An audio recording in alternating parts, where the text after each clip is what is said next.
Ƙungiyar alƙalai ta ƙasa saman tana yi ma gwamnatin CNSP barazana a wani mataki na musamman na nuna ƙin jin daɗi ko fushi da abin da gwamnatin CNSP ta yi na dakatar da ƙungiyar wato ko kuma rushe ta da ta yi a ranar Juma'a da ta gabata. Bayan wani taro na musamman, wasu daga cikin jagorori na ƙungiyar saman wato ƙungiyar alƙalai ta ƙasa wanda suka yi a ranar yau wanda suka bayyana fushinsu da kuma ɗaukar wato wa'adi ko kuma hutu na kwana biyu ranar 14 ga wannan watan zuwa 15 na matsayi na ranakun da ba za su yi aiki ba da kuma kira ga gwamnatin CNSP akan ta dawo da aiki na wannan kungiyar a faɗin ƙasa kamar yadda kungiyar take aiki a lokacin da ya gabata. Shin menene ya sanya kuma abu ne mai yiwuwa gwamnatin za ta iya dawowa da wannan kungiyar shine abin da za mu tattauna a cikin wannan bidiyon.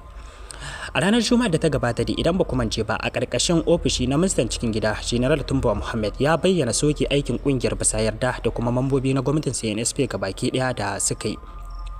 Wannan ne dalilin da ya sanya aka sauke ƙungiyar daga aiki a cikin ƙasar, baya da haka kuma gwamnatin ta zargi ƙungiyar da aiki bisa muradan ƙasashen turawan yamma, baya da haka kuma gwamnatin tana da wasu zarge-zarge da dama wanda take yi akan ƙungiyar. Wannan yana daga cikin dalilin da ya sanya gwamnatin ta yi gaggawar sauke aikin kungiyar a cikin ƙasa, baya da haka kuma kungiyar ta nuna cewa lalle abin da ake zarginta tana kai. Bayan da aka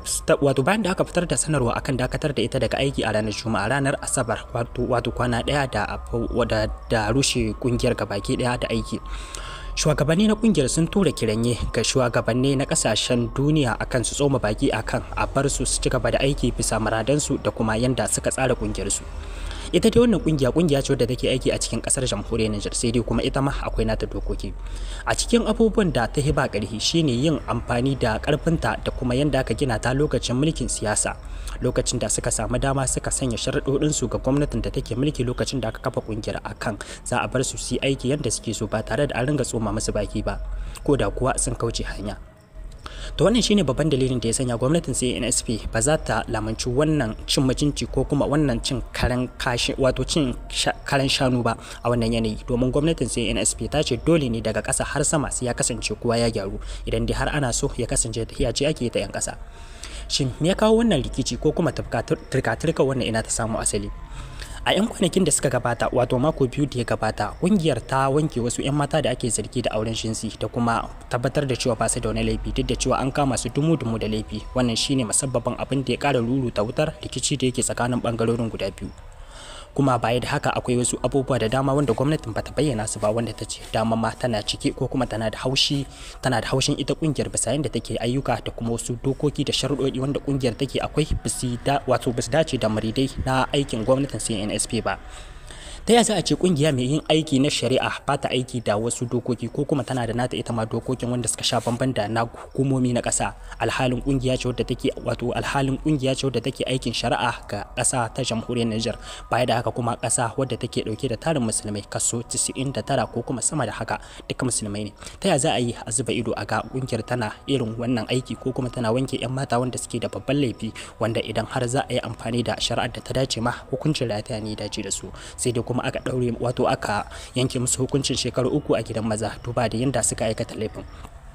Ba tare da diba wata alaka ko kuma yanda al'ummar kasar jamhuriyar Niger za ta kasance nan gaba ba, an wanke wannan 'yan matan da kuma da kuma wanke su ga idan duniya. To shin hakan me zai haifar? Hakanan ku zai haifar da ɗa ido? Amsa ita ce a'a, hakan ba zai yiwu ba. Ba zai kuma haifar da ɗa ido ba, abin da ake fatan gani ba za a samu ba. Kasar Niger dole ne sai an tsaftace ta da duk wasu abubuwa wanda suka sha bamban da addinin musulunci, duk da cewa ba shari'ar musulunci ake a ƙasa ba. Idan za ku diba duk ƙasashe wanda suka yi fice suke da mataki na musamman, hata ma kasashen kafirai, wannan doka ce wadda yawancin kasashe ba su amince da wannan al'amari ba, wannan al'amari na kazamta da rashin hankali. Kasashe da dama ba su yi na'am da shi ba, kuma tuni suke daukan matakai akan duk wanda aka kama da makamancin wannan laifin. To ina ga kasar mu wanda muke da musulmai a ciki. Wannan shine dalilin da ya sanya 'yan kasa da dama musamman ma talakawa wanda suke da karfin fada a ji kuma suke da daurin gindi 100% ga hukumomin CNSP suke bayan gwamnatin akan cewa ya kamata wannan lauyoyin da suka yi tirjiya akan hukuncin da gwamnati ta dauka su ma a bincike su, idan ta kama su ma dauki hukunci akan su. Babu wani wanda ya fi karhin a hukunta shi a cikin fadin kasar mu gabaki daya, tun daga sama har kasa. Duk wanda ya laifi akwai hukuncin da kundin tsarin mulki wanda aka shimfida a cikin kasa ya tanadar mishi. Wannan yana daga cikin manyan dalilan da ya sanya aka yi kira ga dukkanin fadin kasa a hoto a zo a zamana domin a tsara constitution ko kuma abin da za a tafiyar da mulki na kasa akan shi. Duk wanda ya sauka daga kai to akwai hanyar da za a bi domin a dawo da shi kan hanya. Shin a ganin ku wannan Wato wannan taurin kai da wannan kungiya ta samu ya samo asali ne daga lokacin da suke mulki na siyasa, lokacin da aka bar su wuyan su isiyanka suke yin abin da ya kamata, ko kuma yanzu ne kuke gani sun rena gwamnatin sai NSP, shi ya sanya suke yin abin da suka ga dama, suke gani suna da damar da za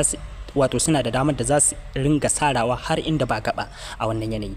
Ba shakka dai gwamnatin sai NSP ta nuna cewa ba za ta amince da wannan abu ba, kuma ba za ta lamunce ba. Idan ta kama kowane irin mataki za ta iya ɗauka akan wanda ya bauɗe mata ko yake kokarin shiga wata gona wadda ba za ta yi kyau ga shi ba ko kuma ga goben ƙasa. Ku bayyana mana ra'ayinku a cikin komentar. Sandar CP Bentcat ita ce ta shirya wannan rahoton.